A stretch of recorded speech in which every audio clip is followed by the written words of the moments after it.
What's up, Funky Town Baseball? I want to do a video here and go over a couple things, one of which is the trial, at least, of Discord and kind of where I'm going to be putting some things here in the next few weeks. Second would be a primer, if you will, on kind of some of the big picture things that I want to talk about as part of winter meetings this year. And I've never really done this like this before, so I don't want to diminish the importance of winter meetings, but I do think if we can come into winter meetings, the actual event, with already having thought through some of the issues or like at least ideas, it'll probably help us get straight down to picking the right things. And yes, you can hear a lot of background noise, I assume, right now, as my kids are both behind me playing. So sorry for the audio stuff there. But yeah, I want to get into a couple things that I drafted last night, and I want to talk about where I'm going to be putting these again. So I'm in the Discord channel. I think only half of us have joined so far, or maybe less. I have over here a league chat where if we're going to just chat about whatever, probably just do it here. I've listed a forum which you can click into any of the league seasons, and you'll be able to find all of the videos as well as any of those thumbnails, which were fun to make, and it's a nice quick recap of a season. I kind of like that. So you'll have these here, and then right now I've also created another forum where I've posted all of these different topics for big ticket items for winter meetings. So I want to go through each of these and see if you guys have any preliminary thoughts. Get into Discord, comment if you do, so that we can start really thinking through some of these early. And then by the time winter meetings actually comes around in February, we'll actually have pretty well thought out opinions. We maybe have made decisions already, and we can use winter meetings for more of like the casual stuff, just getting together, talking baseball, and then kicking off the trade season once that's done. And this is by no means comprehensive, but these were the things that really hit me last night as I created the page and really started to think off the top of my head, what are some of the things I can envision us needing to talk about? So I think I'll stop it and go one at a time with a new video for each one. All right, so number one, which has been kind of the central thing on my brain for the last 2 to 3 years, since we've started to see super teams more regularly, is a salary cap. It's an idea that I think we need to really think through. I suggested it last year. I had done some preliminary research on what those numbers could look like. And I was prepared to give it a shot last year, but we voted it down. That's fine. We actually had a really competitive season last year, so I think I don't want to put something in place if everyone is happy with how things are going. But I think that we have seen a little bit more of extreme buying than we would have probably said was healthy if we were just looking at this objectively and in a vacuum. The extreme nature of the buying makes it so that teams that don't go scorched earth have a hard time competing. And I think you can argue that that's somewhat real, and that in real life too. Bad example, I realize, but the Mets spend so much money, and it's hard for a team that doesn't spend money to have a roster that looks remotely like that. They blew it. They didn't even make the playoffs. I get it. Hey, no whining. You guys are just playing. So, teams like the Dodgers spend a lot of money, and now they're winning. I don't know. I feel like there's a time for us to look back and say the league could have been more fun, not just because Nate has a lot of championships. This isn't just a Nate thing. I think that the super teams, the level that the super teams have gotten to, it's just too extreme for a normal league. Usually there are harsher ramifications if you go that hard and you try to win that big. The next year you're really screwed. And I think we've seen now with the ability to buy and sell in the off season, and there's this constant shift between 3 or 4 teams that are really in and 3 or 4 teams that are really out, and then the next year they basically just go like this. I wonder if that's a dynamic that's just not healthy.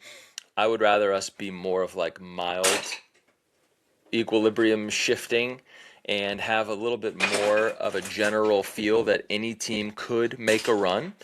And so having a cap means an important point with a cap would be the idea isn't to say no one is buying, everyone has to be the same.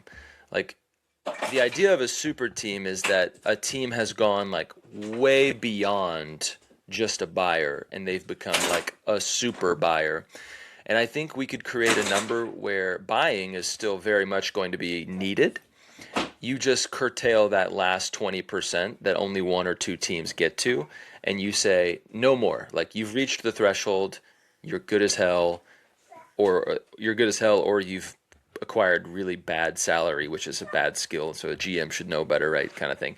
Anyway, I think if we just cut off the last 20 to 25% that the super teams have gotten to, you will still have to sacrifice all your premium draft capital to go all in. You just won't go to that threshold where you're just like so far beyond the pack that it means people just aren't even interested in trying. That's what I want to curtail if we can. I think that it would be a good positive step for the league. I do want to acknowledge that there is some serious risk in it. I'm not ignoring that. We can say we've prepped and I've looked and I've found a number that I think will work, but we won't know if it's going to work until we do it. And if it's too high, it would be ineffective. Super teams would just exist again. And if it's too low, then there's a chance that like the everyday buyer is now like running up against a cap and no team is allowed to really buy. That would be a bad thing too. So I understand it's a challenge and that it's a risk. I just think that probably leads to a healthier product. And if we don't get it right one year, our salary structure, I do not plan to change it ever again. Obviously, it probably will eventually. It's for some reason. But if we get it wrong this year, I still think that would lead us to getting it right for the next year and then hopefully forevermore. So even if we were to mess it up, quote unquote, this year, I think long term, we'd probably be all right. Boy, leave that light on, please. Leave the light on. You can tell my kids really respect my authority. Stop. Please don't do that. Turn it on. No. Golly. All right. Well, I got to go turn the light on. Let's talk about the next subject. Turn the light on. Next subject for me, we're going to 14 teams, and 14 is kind of an unusual number. A lot of leagues stop at 12 or go to 16. 14 is kind of the oddball. But I think with 14 teams, we could do two divisions and have those have significance. You know, people love rivalries. We are in an open, fluid league where everyone just kind of plays everyone, and based on how you perform, your schedule fluctuates with difficulty. It's not that where we are is bad. I just wonder if it wouldn't be fun to add two divisions and lock them in and say, like, this is your division, this is your division. And now every year, if you want to get to the finals, you've got to go through your division mates. The things that I thought sounded fun about that are that you get that rivalry feeling. So, like, I don't know what the right pairings would be to go over here, over there. But I do think that, you know, if Nate and I were on the same side of the league, for example, like, I would really want to make sure I do not ever trade him something that would help him, whether we're buying and selling or whatever. I'm probably going to sell to the other side so that on the regular basis I don't have to face these players. The only time I would have to face them is in the finals, potentially. I think that's kind of fun. I just like the rivalry aspect of it. And I don't think it takes that much away, because if you're going to win the title, you got to beat everybody anyway. Obviously, there would need to be some consideration for, well, who goes in which side. You wouldn't want to put the 7 most successful teams of the last 8 years in one side and the 7 least successful in the other. You obviously want to balance it somehow. But I think it's a conversation that we should have and just see what comes out of it. If we don't end up with divisions, whatever. We can always institute it later too. I just think it's kind of a missed opportunity for us, and I like the idea of having those permanent fixed leagues, and then those become like your real big-time rivals. So I just like the idea. We also need to think about our playoff size. So we're expanding from 12 to 14 teams. We've always basically sent half of the teams to the playoffs. Whenever we were 10, we would actually send 5, which is so long ago now that it seems kind of like funny. But we used to have 3 teams get a bye and then have a wild card matchup while everyone else watched. Only 2 teams were playing, and then we would have that team join in the semifinals, basically. And that was kind of fun. I looked at the MLB, and I didn't need to look, I guess, but like 12 of 30 teams go in the actual MLB, 40%. We're now at 14. If we continue to send 6, that would be 42.9. Basically the same as the real MLB. You only have 3 options, I think. We're not going down. We're not going to send less teams now that we have more actual total teams. That would be ridiculous. So 6 is the minimum. You could do 8, which is more than 50% of the league. I don't love doing that just in principle, because then everyone's making it. Also, if you do 8, there's 0 buys, and I really like the idea of having a bye because it just means a lot. And in the mid-season, like, that's a big important race we've always had. I want to reward the number 1 seed at least. Maybe the top 2 is ideal. We could also do 7 and say 50% of the teams make it and only 1 team gets a bye. So you could do 3 first-round matchups with 1 bye, and then it goes up into the final 4. So I think all 3 options are on the table. I personally prefer 6 or 7, but we need to talk about that and make a decision at some point. So if we do divisions, it would probably have to be 6. You could still do 7, it would just be a little awkward. But if you do 2 divisions of 7, at that point, 1 team, the division leader, I'm calling them divisions. I really meant to call them leagues, like an AL, NL feel. But you know what I mean. So the person who wins their league, AL and NL or whatever we call them, they would be the one that gets a bye. And then only 2 other teams from each league make it. So 3 of 7 in your league will make it every year, no matter who has the actual 6th best record. 3 and 3 would go. 1 wild card goes and advances the league, number 1 seed. That's the semifinals. Then we get a World Series with 1 from each division. That would be how we would have to do it if we did 2 divisions. I personally like that. But again, this is why it's a chat, it's a discussion. I'm not interested in making that decision unilaterally. Well, let's talk it out. If everyone kind of hates the division idea, then we could still choose between 6, 7, or 8. And I don't really mind whichever direction we take that. Not really. I have a preference, but not really. Next one is, are we sure we want fielding percentage? I'm fine with it. It's not a problem. It'll mean we have 17 categories, and that will be a little bit interesting because less ties should happen. 8-8 in the playoffs is a pretty big buzzkill. Now, you could obviously have 8-8 and 1, but I think it's less likely you will tie, mathematically speaking, if there are 17 categories. So I'm interested in continuing this. I just want to make sure everyone else is, because frankly, I don't know that any of us did anything differently last year based on fielding percentage. We're so used to drafting players that are good at hitting without any consideration for defense. I just want to make sure we're ready for this. And it's not a big deal if we go away from it, in my opinion. We didn't really make any big moves. Like, I didn't see some trend where all of a sudden Gold Glovers are getting their value inflated as we prepare for keepers or something.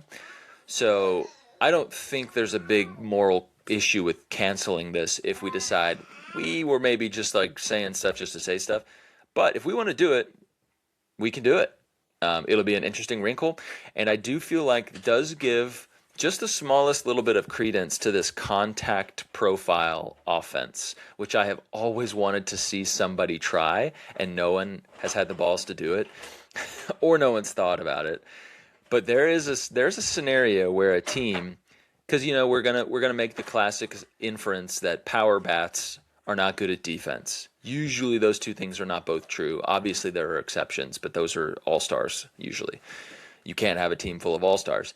You can have a team full of Andrelton Simmons types, right? Where they're going to get base hits. They're probably going to steal bases. They don't strike out a lot because they don't swing for the fences. They have high runs because they're getting on base and they can steal. And a lot of those dudes are really good at fielding. That's 5 categories. If you have a middle-of-the-road pitching staff that can get 4 or 5 categories, and you have those 5 categories kind of in hand because that's all you've drafted for, I would not be surprised if you were able to compete. And I think that's interesting. I think having fielding sort of supports those categories, and so may diversify what teams are comfortable trying on offense, which I think would be a good thing. So anyway, just a thought. Do we still want to keep that? Let's talk about it. Another one is the championship matchup. So I feel like I have seen over the last few years that teams are sitting pitchers in that second to last week of the season more than they used to. I don't know if that's actually true or if it's based in any sort of trend that's real or if it's just random, but I wonder if maybe we're making our season go just a little bit too long, because we could easily chop it down 1 week or 2 weeks and then have our final games, the championship, the semifinals, happening at a point in the season where it's like very early September and teams are not pulling their aces yet, because that's the part that's really dangerous for the playoff integrity.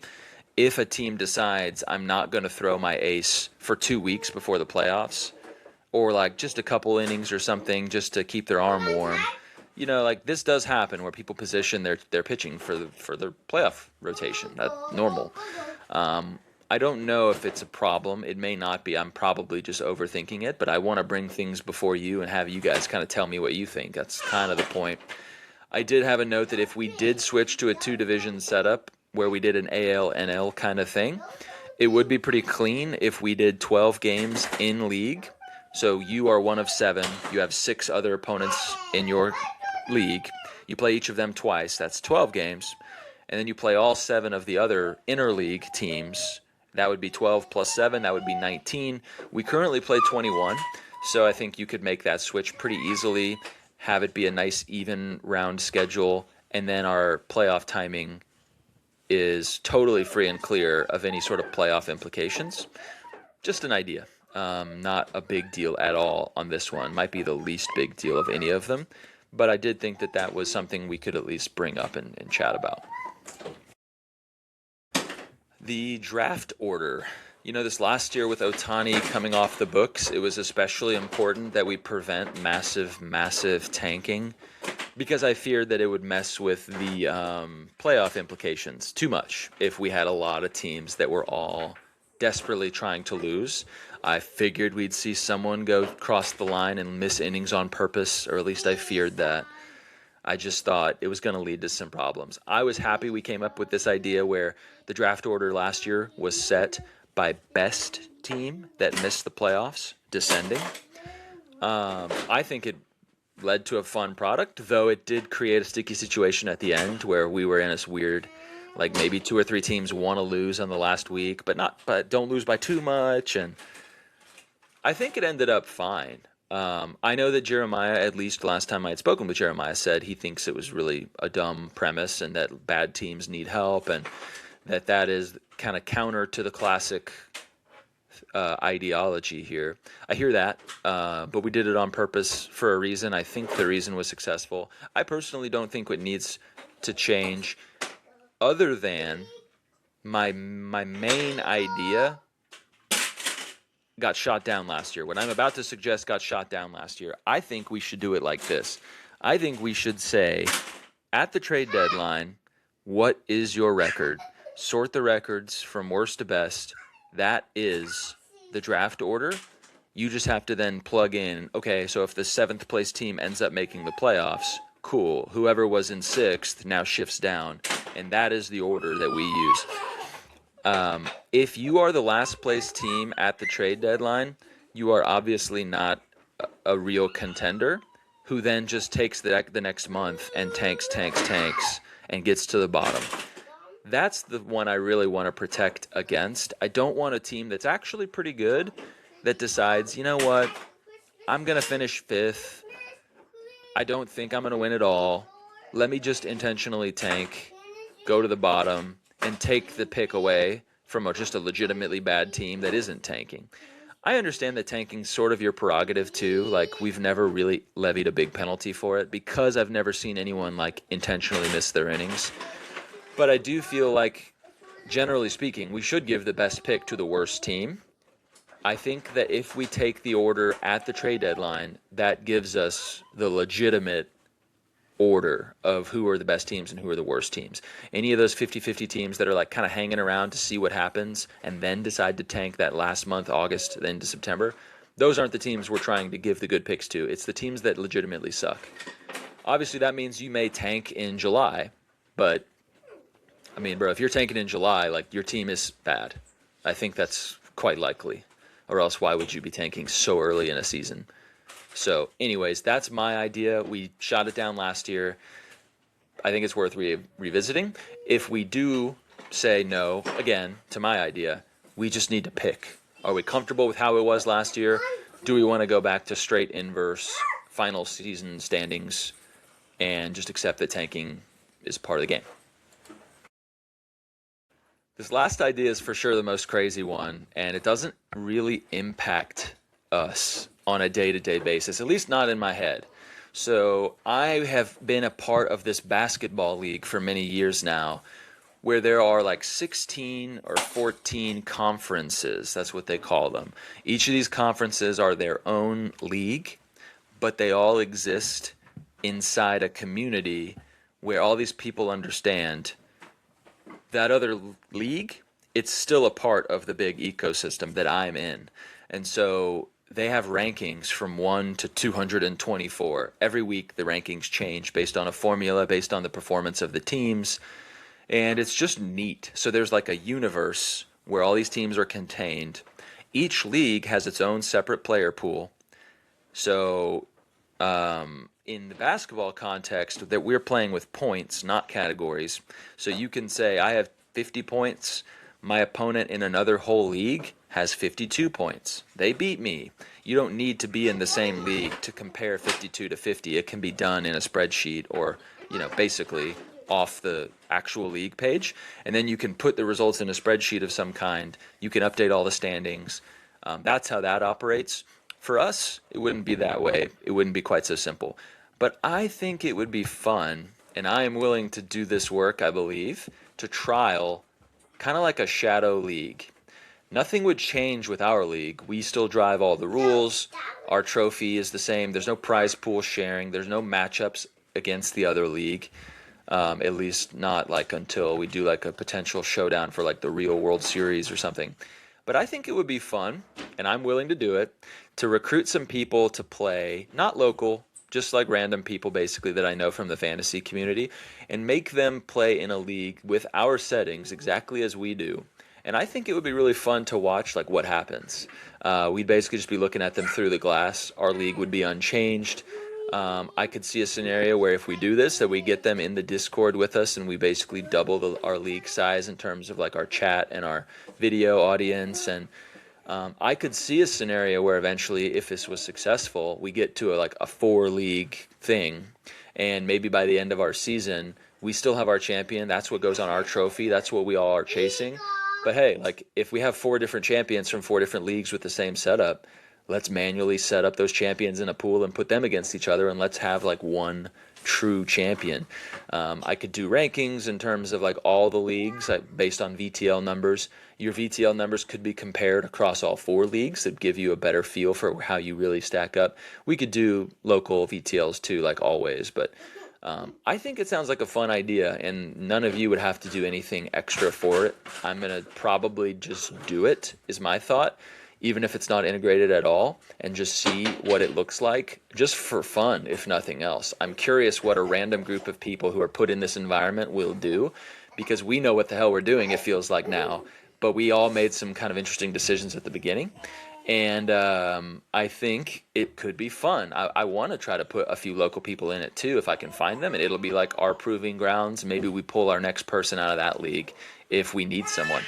Anyways, it's a bit of a radical thing, but I think it could be integrated in a subtle way so that nothing about our current thing is changed. I don't think anyone should have a big objection to it because of that, unless you feel like it's going to pull my focus away and I won't do the same like kind of updates and stuff. But I don't believe that'll be the case. This would just become my big passion project. I've always wanted to try to do it. Baseball is kind of hard to recruit for, and our settings are pretty odd for like the grand scheme of fantasy baseball, the categories we use specifically. So it would be on me to find enough people that are willing to give it a try, and I would probably make those leagues free because I don't.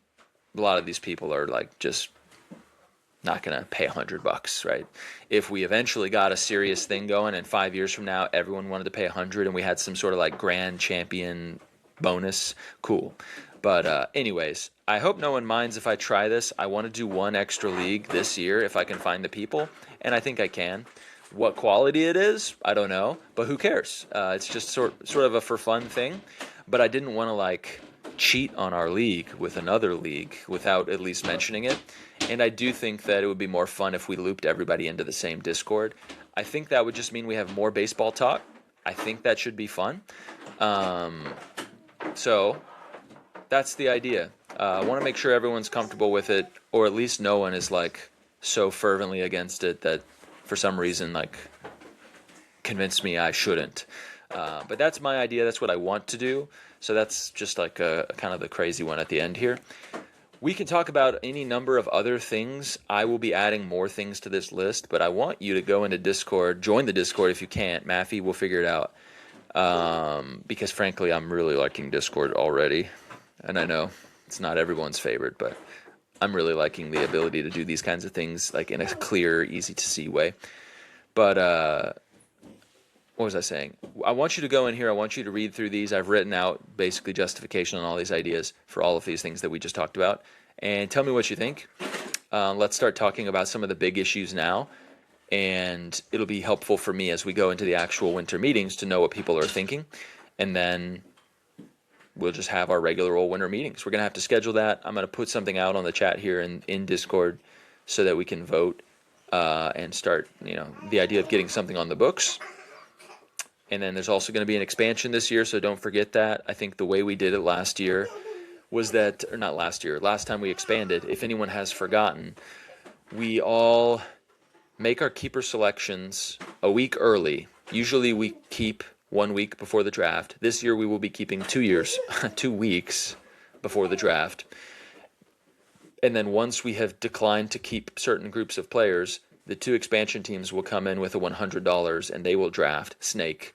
They will draft until they've filled up $100, and then they will have those guys as their keepers, which will surely take up some of the elite talent. We've already discussed this. I think everyone is prepared. They'll probably snag some of the elite talent, and then they'll have them as they go into the season, and then we'll go to the draft, where the 2 new guys draft at the end. Not like the last time. Sorry to the new guys, but you're drafting at the end of each round, not the beginning. Can't let a new guy get Ohtani. That's just not happening. But don't forget about that. But yeah, we'll talk a lot about all these things at the winter meetings. I just think it's fun. Probably, maybe it's just for me, but I think it's fun if we can go ahead and start talking about it because I'm like ready for baseball.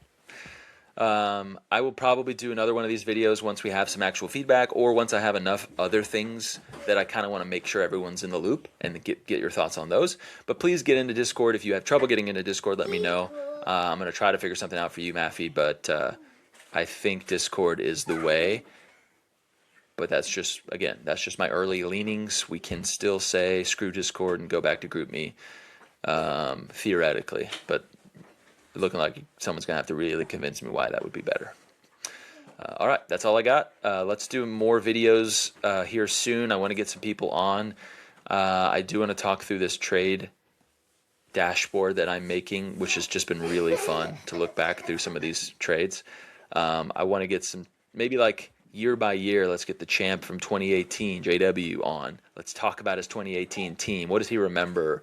Those kinds of things. Like I want to do year by year. I want to fill up the next few weeks with like some content leading up to the season, and hopefully just make us as excited as ever to get going. Anyway, long video. Thanks for watching.